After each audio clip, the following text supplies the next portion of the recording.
Assalamu alaikum wa rahmatullahi ta'ala wa barakatuhu al'ummar manzon Allah sallallahu alaihi wasallam.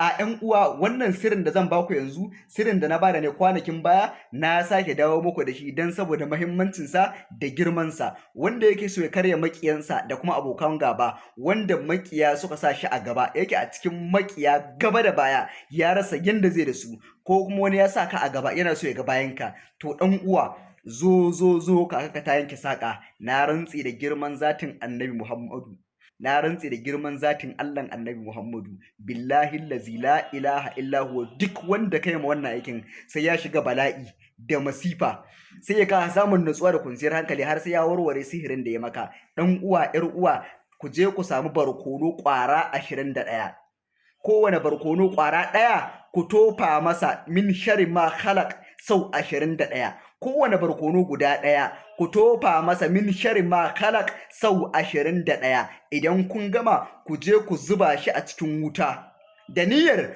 kun ƙona duk wani wanda ke ƙulla muku sharri a duniya, mutum ne ko aljan ko wane ne shi. Na rantse da girman zatin Allah, zaka ga bala'i da masifa suna afkawa maƙiyanka.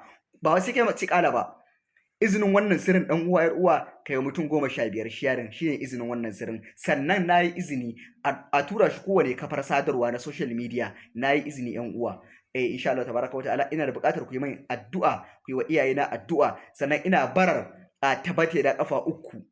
ƴan uwa, duk wanda ya cika da wannan bidiyon, ina bara yi man tabbate da ƙafa 3 albarkan manzon Allah sallallahu alaihi wasallam. Ɗan uwa, ko da so ɗaya kuma kai wa manzon Allah salati, ko da guda ɗaya ne. Ina neman wannan alfarma a gare ka dan kimar annabi Muhammadu sallallahu alaihi wasallam. Wanda kuma yake so a masa bincike ko a fitar masa da burujinsa ko akan aure ko akan wata matsala, namban waya na 081 33 52 89 49. Wannan ita ce nambar da zaka same ni a WhatsApp.